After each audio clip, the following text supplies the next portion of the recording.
It's been a long time coming, but it's here at last. The final game of the 1980s. And the game that ends the decade that the Famicom is a key part of is one of the worst sports games on the system. Now, in total fairness, I know even less about rugby than I do about other sports. But the technical problems here are so glaring that it's easy to tell just how bad this game is. Up front, let's make it clear that Super Rugby, the Famicom game, doesn't have anything to do with Super Rugby, the Pacific Rugby League. It also doesn't have anything to do with Super Rugby, the Super Famicom game that'll come out in 5 years' time. No, this stinker stands by itself as the only rugby game on the Famicom. You get your choice of playing a single match, a league, or against another human opponent, and then comes the only good thing in the game. You can define your team, give it a name and assign it stats. The interface here actually doesn't work very well. You're controlling both setting the stats and renaming the team simultaneously. Up and down change stats, right and left change the letter in the team name.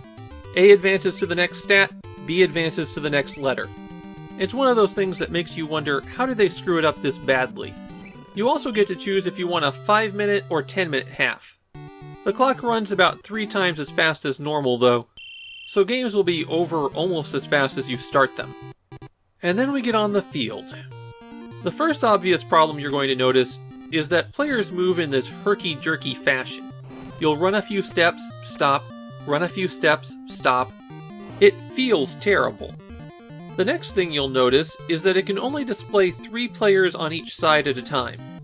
So if you're chasing the other players down the field and you're far behind, the best thing to do is turn around and go backwards so that you'll spawn players in front of them.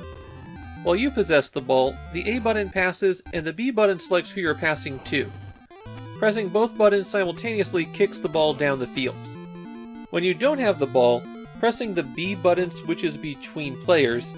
You don't automatically jump to who's closest to the ball. And the A button tackles. How successful you are in tackling depends on the stats of you and your opponent.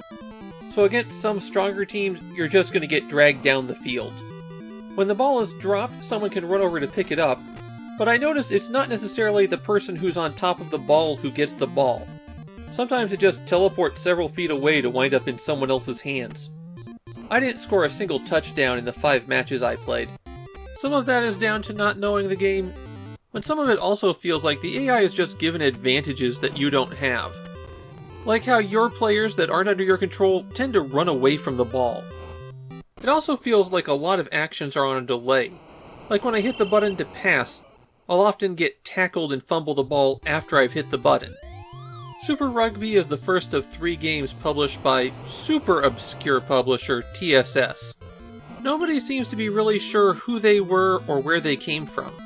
There's a small industrial electronics manufacturer in Japan called TSS, but who knows if they decided to branch out to video games for a 2-year period in the late 80s. Super Rugby is pretty awful. And between the subject matter and how bad the game is, nobody remembers that this game exists. If you really want to check out an 8-bit rugby game, well, I guess you don't have any other choice. But everyone else shouldn't go anywhere near this one.